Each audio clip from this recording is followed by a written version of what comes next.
Communications Minister upset over Amazon deals. PNG ready for the World Expo in Dubai. And Port Moresby Nature Park listed as a best wedding venue.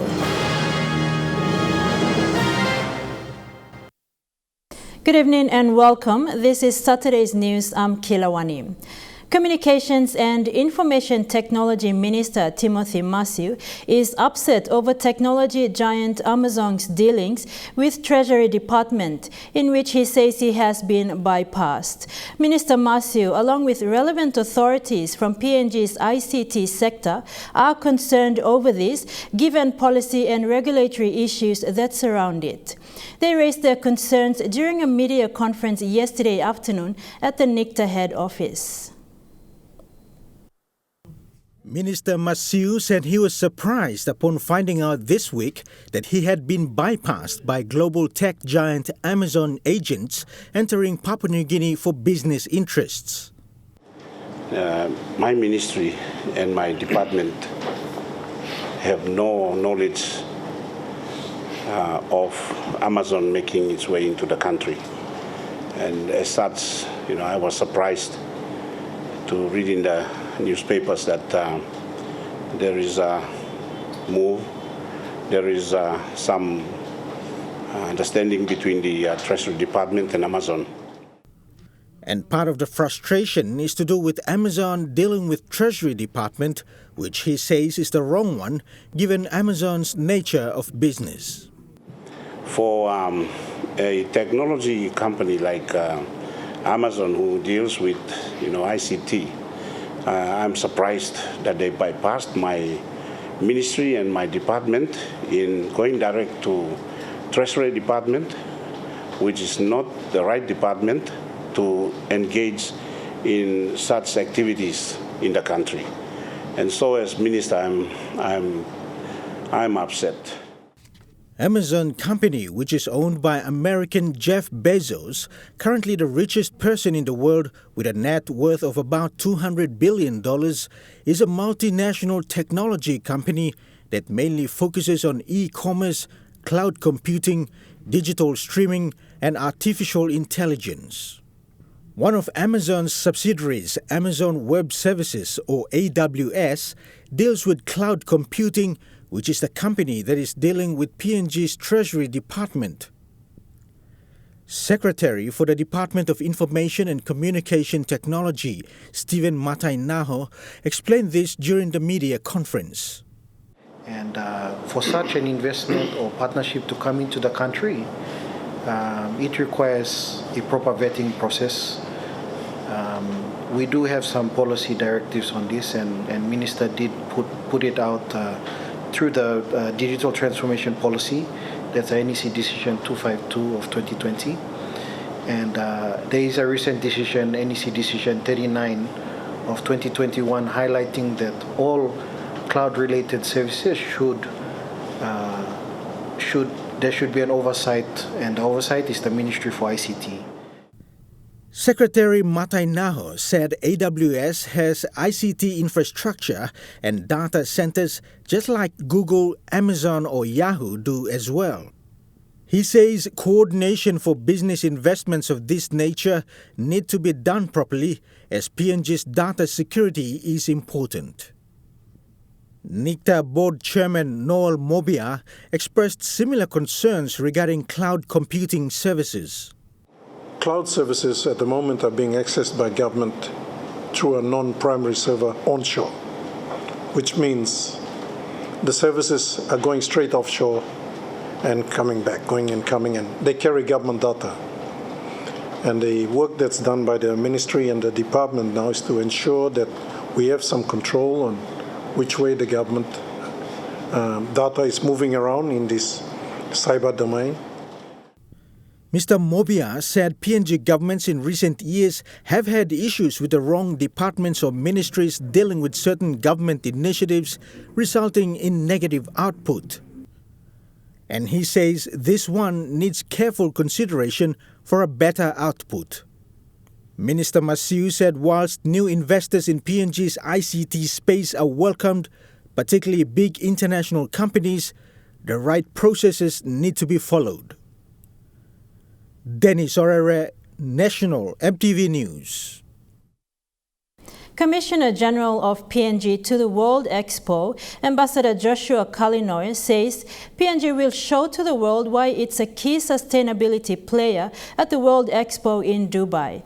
In an interview with EMTV's In Focus, he describes the nation as one of the three lungs of the world. The island of New Guinea hosts the third largest tropical forests on the planet, which PNG occupies the eastern end. The hardworking ambassador highlights the importance of a showpiece that best serves the nation, while preparations for the World Expo heighten. That's the sort of story the world wants to know, because now the trend is everyone is respecting the environment. Everyone wants to live with the environment, and they're doing everything to preserve what they have. But we have it already. We don't have to grow it. It's natural. Ambassador Kalinoy placed emphasis on the country's contribution to the world, strategically located on the island, which is home to the third largest rainforest behind Amazon and Congo rainforests. We want to sustain our culture. We want to live within our culture. We don't want to lose it.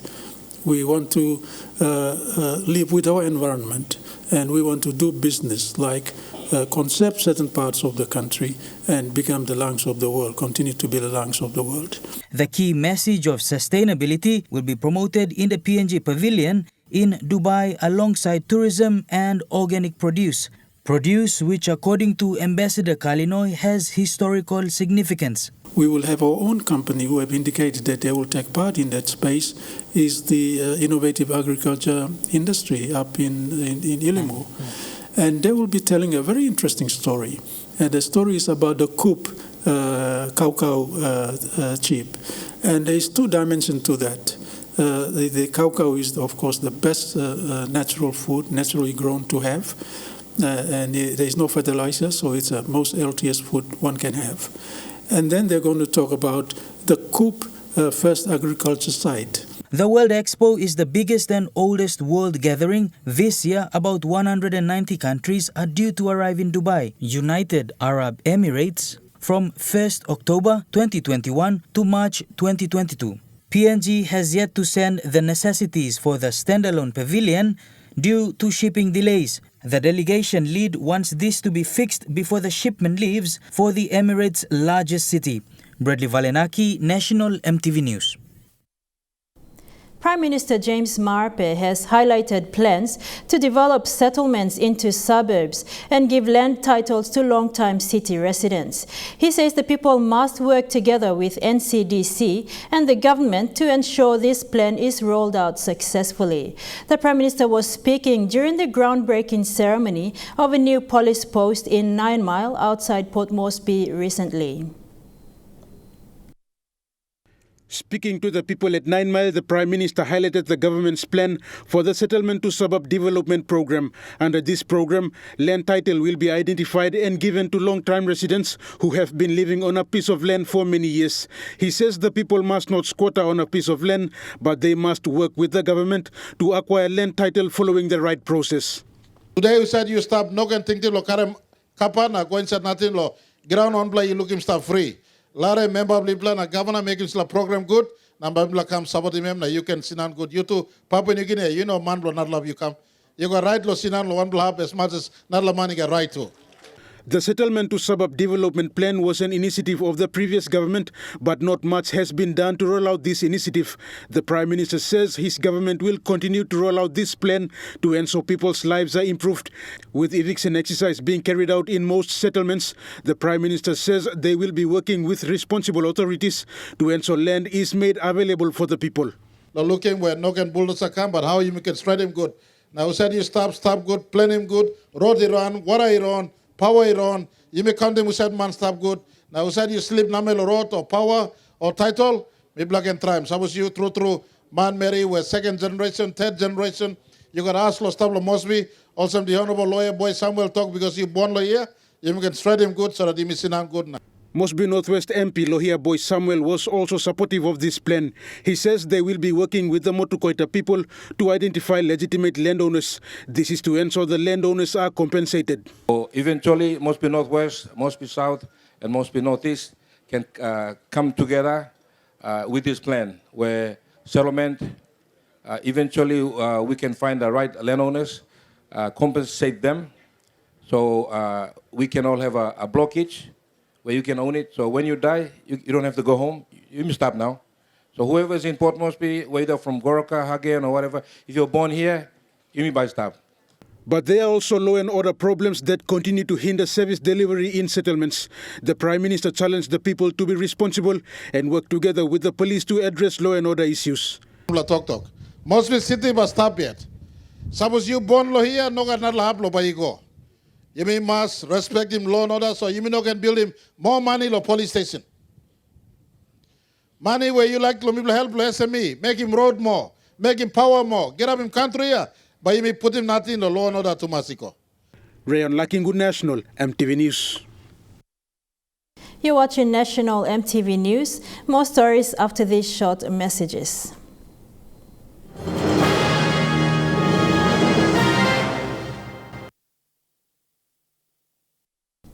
Welcome back to the news. Waimakore village in the Karukuhiri district of Central Province has established a village development association to help develop their village. The association was officially launched by Karukuhiri MP Peter Isoaimo yesterday. The local MP also pledged a total of 25,000 kina seed capital to support this association.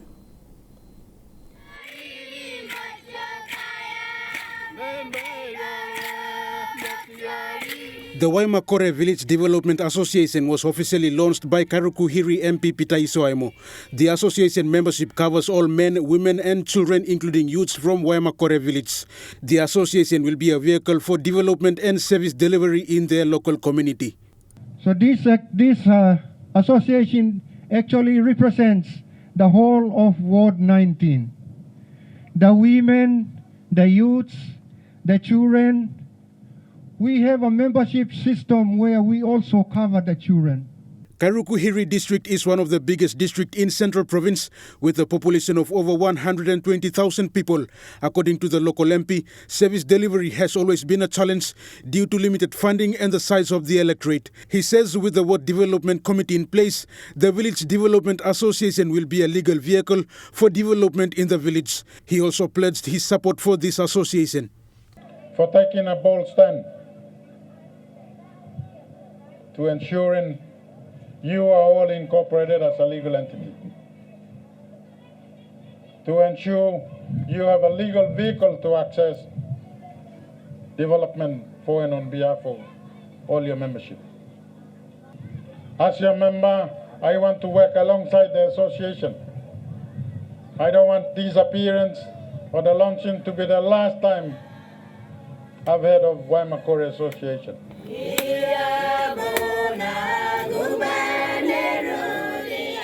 The local MP also committed a sum of 25,000 kina seed capital to support this association. He also challenged the association executives to be honest, transparent and provide acquittals to their members. You have to access funding for development and you have to properly acquit to your membership of how you conduct in your business. Karuku District CEO George Aminai also challenged the people to put aside conflicts and disunity and work together to help develop their local community. He says the district stands ready to support this association. And therefore at the district level, we are there to support you in whatever we can support, in other stakeholders and other areas that we need support. It will fall in line, it will come. We cannot relax our way and become developed. We cannot expect development through a dream. Development is actually doing something with our own fingers. Development is handmade. Rayon Lakingu National, MTV News. Through its Community Responsibility Program, Puma Energy will continue to supply fuel and other lubricants to Buk Bilong Pikinini. This will assist the transportation of books to Buk Bilong Pikinini's learning centers throughout the country. During the MOA signing, Puma Energy's Country General Manager, Hulala Tokome, read a book to children as young as 5-year-olds. Since 2007, Buk Bilong Pikinini has conducted early children learning programs aimed at fostering a love to read. Meanwhile, Buk Bilong Pikinini's Executive Officer, Lian Ressen, is grateful of the support as it increases the opportunity for more children in PNG to become literate. Recent upgrades to the Port Moresby Nature Park's venues and facilities have resulted in the park being listed among 12 of the best wedding venues around the world. According to a review by Lifestyle Asia, the open-air celebration and after-party cultural displays will give your guests the true taste of the tropics. The park is proud to be given this recognition as it prides itself to having a venue for every occasion and giving the unforgettable experience to visitors. Receive acknowledgement on things like that, especially in all of Port Moresby and across Papua New Guinea, should be very, very supportive to the nature park. We put ourselves out to do these awards and get recognised as different and unique venues. Our weddings venue is something that's very, very popular for us. Where else can you go and get a wedding set in an environment, in a tourism attraction with the rainforest and the natural settings we have? This recognition is a shared success for all the hardworking staff, management, board of directors, sponsors, park supporters, members and visitors whose individual effort and support significantly adds value to the park. They love their environment they work in, and they love to see happenings and the number of tourists that are coming to our park for different occasions, events and weddings, etc. Our weddings especially are inexpensive weddings, but they get the environment and the natural beauties that Port Moresby and Papua New Guinea can offer. With the park's lush green lawns and gardens maintained all year round, a wedding or a visit any time of the year is always welcomed. For a wedding, these are the opportunities. We've got some vacancies still left towards the end of the year, but we are taking a lot of future bookings for a lot of things. Thank you. Yana Zoriri, National EMTV News. The Men's Ministry of the United Church in PNG's urban region held a convention this week at Kilakila Village in NCD. Over 2,000 men representing United Church congregations and circuits from various urban centers around the country such as Port Moresby, Lae, Medang, Manus, Wewak and Vanimo. The participants also included male youths, with a young Mongoloid boy from Poreporana circuit, Ray Ray, attending all sessions of the convention. The oldest participant was 85-year-old Bill Vare from Hanuabada village. It was the 5th men's convention for the urban region of the United Church, held under COVID restrictions from the 11th to 16th July 2021. The convention was aimed at teaching the men God's word to empower their lives to influence their families, churches and communities in a positive way. The men were encouraged through the sessions to become alpha males in Christ, to restore God's image in fathers and develop young men in Christ. The next convention will be held in Lae in 2023.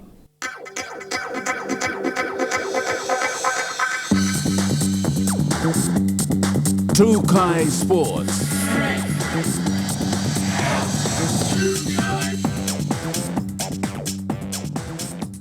Welcome to Trukai Sports. The cricket fraternity is mourning the passing of former national cricketer Baramandi No. 6 and two-time captain of the national side, Api Leka.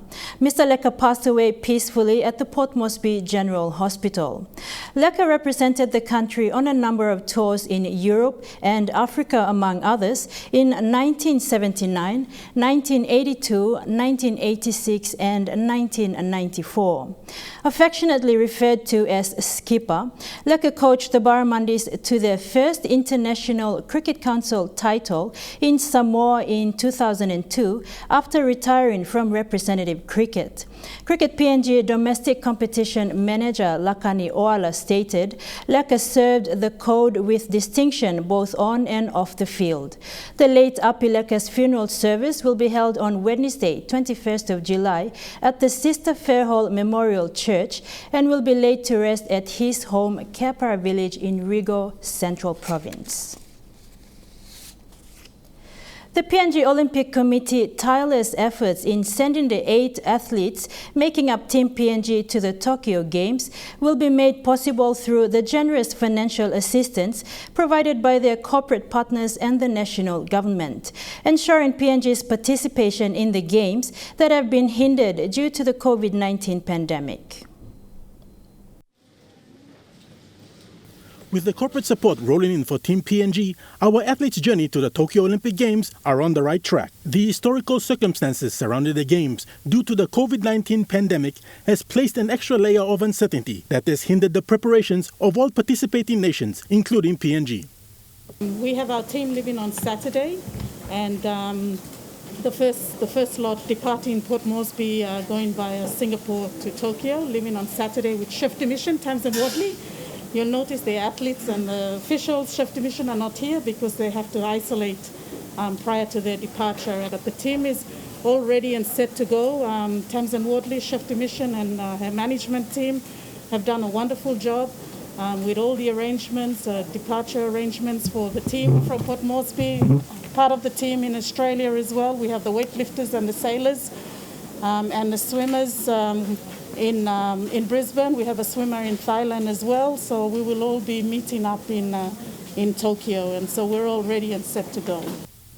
Team PNG, who will be participating in this year's Tokyo Olympic Games, will consist of 8 athletes who will be flying the PNG colours.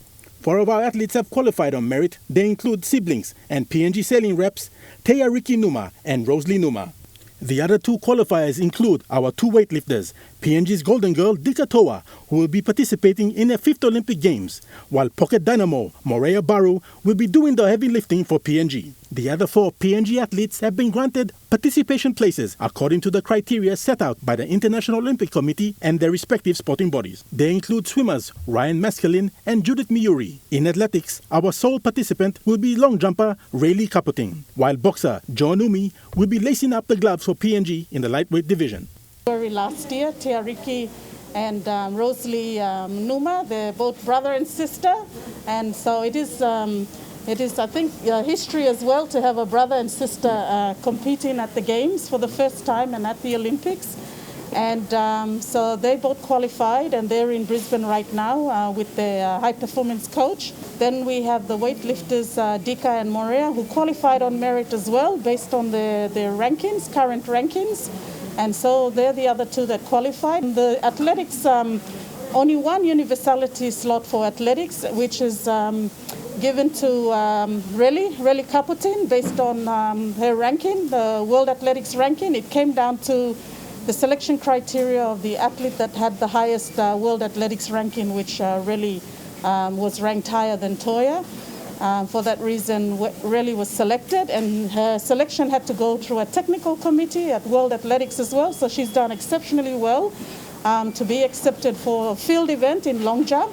2 universality placements given to swimming, so Ryan Maskelin and Judith Miuri are the 2 male and female swimmers that have taken up the universality slot. So the universality placings are placings that are given to countries that have limited number of athletes, and that's to ensure the universality of the Olympic Games.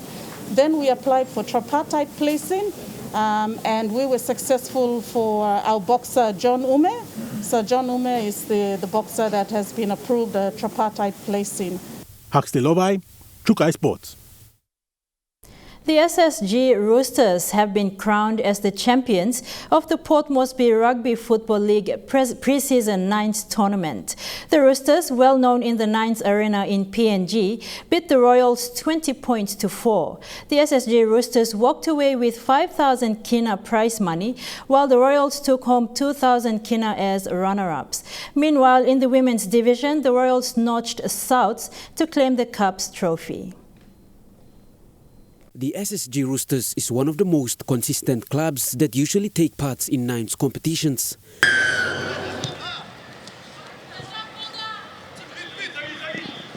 Being one of the clubs recognized in the Nines circuit, SSG Roosters, well versed with experience, wasted no time to register points.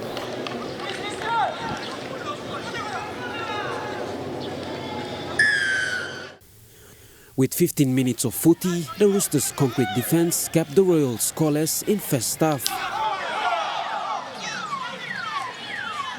Having the speed and height advantage, Roosters crossed over the try line to add 4 more points.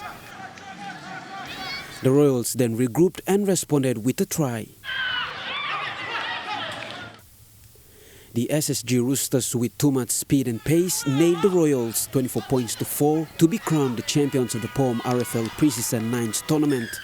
The Cup won adds another tally under their name in Rugby Nines. The Roosters also won the recent Magiawe Nines tournament in Central Province. Suli, Trukai Sports. That ends Trukai Sports. The weather report coming up next. Stay with us. Trukai Sports.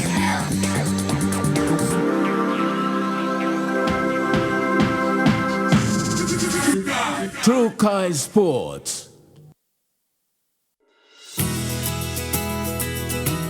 This weather update is proudly brought to you by MoniPlus, with you always. Weather forecast for tonight and tomorrow. Southern region, Port Moresby and Popondetta mostly fine. Daru fine and windy. Kerema brief showers. Alotau fine. In the Momase region, Ley and Medang brief showers. Wewak few showers. Vanimo cloudy with few showers. In the New Guinea Islands region, Lorengau and Kavieng, cloudy with some showers and possible thunderstorms. Kokopo and Rabaul, cloudy periods with brief showers. Buka, few showers. Kimbe, cloudy periods. In the Highlands region, Mount Hagen, brief showers. Kundiawa and Goroka, cloudy periods. Mendi and Wabeg, few showers. The weather update was proudly brought to you by MoniPlus, with you always. And that's the news, sport and weather for Saturday, 17th of July 2021. You all have a fantastic weekend. Until then, pleasant viewing, be safe, bye for now.